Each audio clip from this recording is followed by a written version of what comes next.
Buenos días compañeros de 2C del CEQITEB, el día de hoy venimos a hablar sobre la ley de Ohm, la misma ley pero en serie y sobre la onda senoidal. Nosotros somos Daniel Armando Carvajal Donagui, Guadalupe Chacha Malpica Briseida Catalina Rosales Montiel y Kevin Manuel Arano Rito. Espero que les guste nuestra exposición porque me tarde mucho. Hay una relación fundamental entre las tres magnitudes básicas de todos los circuitos, y es decir, la intensidad que recorre un circuito es directamente proporcional a la tensión de la fuente de alimentación e inversamente proporcional a la resistencia en dicho circuito. Esta relación se conoce como ley de Ohm. Su fórmula es VIRP tensión corriente R resistencia. Cuando se enuncia en forma explícita, significa que tensión corriente X resistencia, o voltios amperios X ohmios, o VAX. La ley de Ohm recibió su nombre en honor al físico alemán Georg Ohm, 1789 a 1854, y aborda las cantidades clave en funcionamiento en los circuitos. Se conocen dos de estos valores, los técnicos pueden reconfigurar la ley de Ohm para calcular el tercero. Simplemente, se debe modificar la pirámide de la siguiente manera. Nota, la resistencia no puede medirse en un circuito en funcionamiento. Por lo tanto, para calcularla, la ley de Ohm es muy útil. En lugar de desconectar el circuito para medir la resistencia, un técnico puede determinar la R mediante la variación por sobre la ley de Ohm. Ahora, si usted conoce el voltaje, E, y la resistencia, R, y quiere conocer la corriente, I, suprímala y calcule con los dos símbolos restantes, véase la pirámide media anterior. Y si conoce la corriente, I, y la resistencia, R, y quiere saber el voltaje, E, multiplique las mitades de la parte inferior de la pirámide, véase la tercera pirámide o la ubicada en el extremo derecho arriba. Pruebe con algunos cálculos de ejemplo basados en un circuito simple de la serie, que incluye una fuente de voltaje, batería, y resistencia, luz. Se conocen dos valores en cada ejemplo. Use la ley de Ohm para calcular el tercero. Cuando Ohm publicó su fórmula en 1827, su descubrimiento principal fue que la cantidad de corriente eléctrica que fluye a través de un conductor es directamente proporcional al voltaje impuesto sobre él.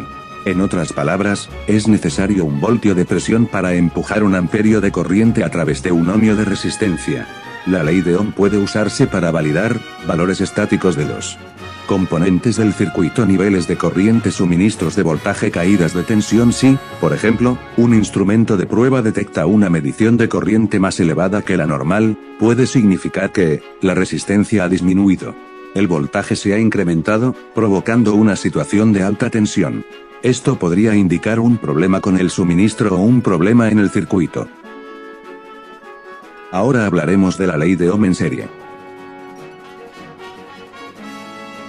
La ley de Ohm dice que el voltaje en una resistencia es igual al valor de la corriente multiplicado por la resistencia, VIR, pero como aquí todas las resistencias se encuentran en serie y con la misma corriente, esto hace que el voltaje en cada una de ellas sea proporcional al valor de su resistencia.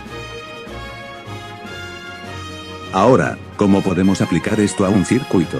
Bien, primero debemos descifrar si el circuito está en serie o en paralelo, ya que cada uno tiene sus propias reglas para lograr un total para cada valor. Las ecuaciones en serie son las siguientes: C es la capacitancia, VTV1 más V2 más. Y TI1 y 2. RTR1 más R2 más, 1/CT1/C1 más 1/C2 más. Bien, ahora el siguiente gráfico muestra un circuito en serie con solo un par de valores dados. Utilizando las ecuaciones de la serie anterior, junto con la ley de Ohm, podemos resolver todos los valores.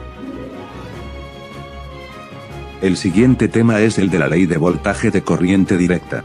La corriente continua, abreviada CC en español, así como DC en inglés, se refiere al flujo continuo de carga eléctrica a través de un conductor entre dos puntos de distinto potencial y carga eléctrica, que no cambia de sentido con el tiempo. 1. A diferencia de la corriente alterna, en la corriente continua las cargas eléctricas circulan siempre en el mismo sentido. 2. Aunque comúnmente se identifica la corriente continua con una corriente constante, es continua toda corriente que mantenga siempre la misma polaridad, así disminuya su intensidad conforme se va consumiendo la carga, por ejemplo cuando se descarga una batería eléctrica.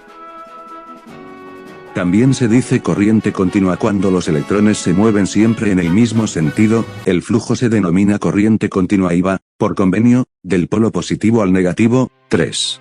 También se dice corriente continua cuando los electrones se mueven siempre en el mismo sentido, el flujo se denomina corriente continua y va, por convenio, del polo positivo al negativo. 3. El último tema es la onda senoidal. En matemáticas se denomina sinusoide o senoide a la curva que representa gráficamente la función seno y también a dicha función en sí. 1. Es una curva que describe una oscilación repetitiva y suave. La senoide es importante en física debido al hecho descrito por el teorema de Fourier que dice que toda onda, cualquiera que sea su forma, puede expresarse de manera única como superposición, suma, de ondas sinusoidales de longitudes de onda y amplitudes definidas. 2. Por este motivo se usa esta función para representar tanto a las ondas sonoras como las de la corriente alterna. Una de sus características son, la sinusoide viene dada por las siguientes expresiones matemáticas. Periodo, t, en una sinusoide editar es el menor conjunto de valores de i que corresponden a un ciclo completo de valores de la función. En este sentido toda función de una variable que repite sus valores en un ciclo completo es una función periódica, senoidal o sinusoidal. En las gráficas de las funciones seno-coseno el periodo es 2π. Amplitud, a, en una sinusoide editar es el máximo alejamiento en el valor absoluto de la curva medida desde el eje x. Desde un punto de vista más técnico, la amplitud de la sinusoide es la norma del supremo de la sinusoide. Fase inicial, en una sinusoide editar la fase da una idea del desplazamiento horizontal de la senoide. Si dos sinusoides tienen la misma frecuencia e igual fase, se dice que están en fase. Si dos senoides tienen la misma frecuencia y distinta fase, se dice que están en desfase, y una de las sinusoides está adelantada o atrasada con respecto de la otra. Carece de sentido comparar la fase de dos sinusoides con distinta frecuencia, puesto que éstas entran en fase y en desfase periódicamente. Bueno compañeros y maestro de segundo C, espero que hayan disfrutado de esta exposición. Muchas gracias por su atención y que tengas bonita tarde o día.